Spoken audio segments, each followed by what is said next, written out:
ജീവൻ അപകടത്തിലായ മകനെ പ്രാണൻ നൽകാൻ അമ്മ തയ്യാറായി. പക്ഷേ ചികിത്സിക്കാൻ പണമില്ല. ആലപ്പുഴ തകഴിയിൽ നിന്നാണ് കഷ്ടപ്പാടിൻ്റെ റിപ്പോർട്ട്. 31 വയസ്സുള്ള ഉമേഷ് ഉണ്ണികൃഷ്ണൻ്റെ ഇരുവൃക്കകളും തകരാറിൽ.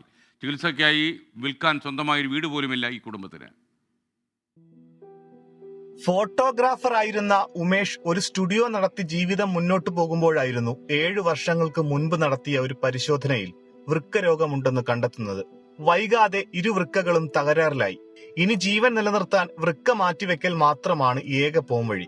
ഉമേഷിന് വൃക്ക നൽകാൻ അമ്മ ശ്രീദേവി തയ്യാറാണ്. എന്നാൽ ഇതിനായുള്ള ഭാരിച്ച തുക കണ്ടെത്താനുള്ള പാങ്ങില്ല കുടുംബത്തിന്. മുത്തശ്ശിയുടെ അർബുദത്തിന് ചികിത്സയ്ക്കായി ഉണ്ടായിരുന്ന കിടപ്പാടം വിറ്റ ഉമേഷും കുടുംബവും ഇപ്പോൾ വാടക വീട്ടിലാണ് താമസം. മോൻ്റെ ഓപ്പറേഷത്തിന് വേണ്ടിയായിട്ട് ഞങ്ങളിപ്പം വണ്ടാനത്ത് വീടെടുത്ത് താമസിക്കുക. അച്ഛനും അസുഖം, പിന്നെ മോൻ്റെ ഈ ആവശ്യത്തിന് വേണ്ടി ഞങ്ങൾ കടമൊക്കെ മേടിച്ച് ഇതിനായിട്ട് ഇങ്ങനെ നടക്കുന്ന കാരണം അച്ഛനെങ്ങോട്ടെങ്കിലും ഒന്ന് പോകാനോ ജോലിക്കോ ദൂരെയെങ്ങും പോയി പണിയാൻ പറ്റത്തില്ല. പിന്നെ അടുത്തെവിടെയെങ്കിലും പോകാനായിട്ട് മോനെയും കൊണ്ട് ഈ നടക്കുന്ന കാരണം ഞങ്ങൾക്ക് പറ്റത്തില്ല. രോഗം മൂർച്ഛിച്ചതോടെ സ്റ്റുഡിയോ അടയ്ക്കേണ്ടി വന്നു. മരപ്പണിക്കാരനായ പിതാവ് ഉണ്ണികൃഷ്ണന്റെ വരുമാനം മാത്രമാണ് ഏക ആശ്രയം. ഇപ്പോൾ ആഴ്ചയിൽ 2 തവണ ഡയാലിസിസ് വേണം. ചികിത്സാ ചെലവിന് പണമില്ലാത്തതിനാൽ മാനസികമായും ഉമേഷ് തളർന്നു. ഞാനൊരു സ്റ്റുഡിയോ നടത്തിക്കൊണ്ടിരിക്കുകയായിരുന്നു.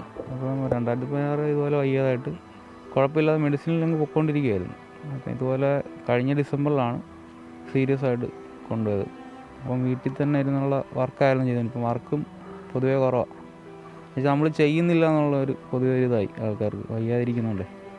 നമ്മുടെ കോലം തന്നെ മാറി, വേറെ ഇതിലോട്ട് പോയി അസുഖം കഴിഞ്ഞപ്പോഴേ. ശസ്ത്രക്രിയയ്ക്ക് 6 ലക്ഷത്തിലേറെ രൂപ ചെലവ് വരും. തുടർ ചികിത്സയ്ക്കും പണം വേണം. ശസ്ത്രക്രിയ ഇനിയും വൈകിയാൽ ജീവൻ തന്നെ അപകടത്തിലാകുമെന്നാണ് ഡോക്ടർമാർ പറയുന്നത്. ഇനി സുമനസുകളുടെ സഹായത്തിൽ മാത്രമാണ് കുടുംബത്തിന്റെ ഏക പ്രതീക്ഷ. അമ്മ ശ്രീദേവിയുടെ പേരിൽ ഫെഡറൽ ബാങ്ക് തകഴി ശാഖയിൽ ഒരു അക്കൗണ്ട് തുറന്നിട്ടുണ്ട്. 24 ആലപ്പുഴ.